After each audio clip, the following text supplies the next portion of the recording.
Hi, I'm Kaiser Johnson, and I'm an actor.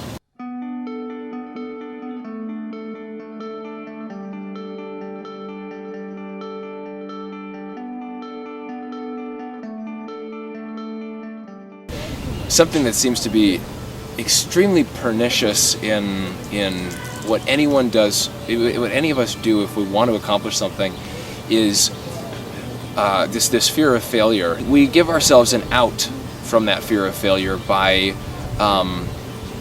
not giving it 100%, by not really pursuing it, by not really setting goals and steps to get to the goal. Because then if we fail, we can go, oh well, I probably could have done it differently here, and I didn't, but it's too late to try now, and we don't ever feel like we failed at it then.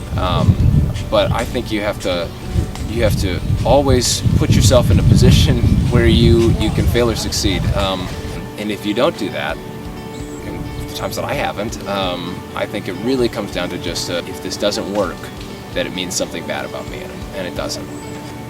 There's no set path to succeeding in acting. The biggest challenges and obstacles are some of the most mundane ones. To be able to look at that situation of, I don't know how to have a successful career as an actor. I know how several other people have, and to say, okay, if this isn't working here, how do I change this? But that's kind of the big obstacle is deciding what you're going to do, how you're going to do it, and holding yourself to it. Because when you're pursuing your dreams, either you're going to do it or you're not. No one else is going to do it for you. No one else cares about them like you do. There's that great quote: set your own goals and follow them, or you'll end up working for people who set their own goals and follow them. And you get to choose where you end up, if you're doing your dreams or somebody else's. If my dream was really general and was, I want to make money as an actor, then I wouldn't have said no to anything, but because I have a different vision of that, I want to be a working actor who appreciates and respects all the work that he's done and is respected by others for the work that he's done.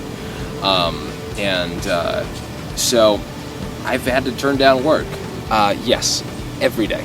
You go to 50 auditions before you book one role. So you got to hear no 49 times and hear yes once. It's easy to get discouraged. That's something that can be really uncomfortable, and you go, is this what I'm supposed to be doing? At some point for everyone, when you've got a strong dream and a strong goal, you've got to be a little discouraged. Otherwise, why are you going to work at it? If you're completely content, then it falls apart just because you're not still working at it anymore. I've become a lot more driven and a lot more ambitious, I think, because there is no support system. I thought doing work in college was hard. But the big difference there is there's 12 or 18 hours of work to do in a day, but it's work that someone else is telling you what it is that you have to do. When you get out into pursuing your goals, no one tells you what you have to do. No one says, just do this, do this, do this, and then you'll get an A. There's no A, there's no grades. So there's a lot of stuff that I've learned, and sort of a mind and attitude shift that had to happen in knowing that I'm the only person who can tell me to do work, and I've got to do it every day. I don't think anyone's ever said, you're no good at this, don't do this. But there's plenty of people who, whether or not they've seen my work and that kind of thing, will say, the odds of you ever becoming an actor are, 1,000,000 to 1, because it's too hard. Why would you bother spending your time on that? And how long are you going to give this? That's the really sneaky one, because it doesn't sound that bad. I mean, to me, what it sounds like is, how long before you stop having your own goals and pick something realistic instead, because a person like you won't succeed at this. And that might not be what they mean, and so okay.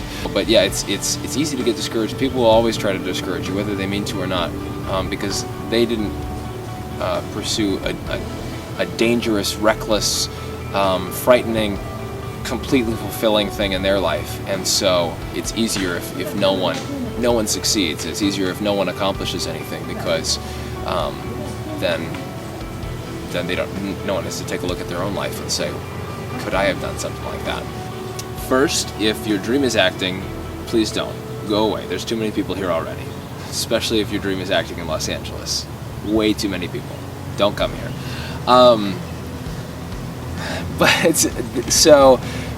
Really though, I think the most important thing is to take dreams and make them goals. A dream is an idea. A goal is somewhere that you're working towards. You don't work towards dreams, you work towards goals. So figure out very specifically what your goal is. All good successful businesses have a mission statement. What is their goal? And sometimes that needs to change, but develop a mission statement for yourself, and then figure out how you fulfill your mission, and make the small steps. Take it as a 10-year plan, and then break it down. Be the manager of your goals. Be the manager of your life, and work towards achieving those.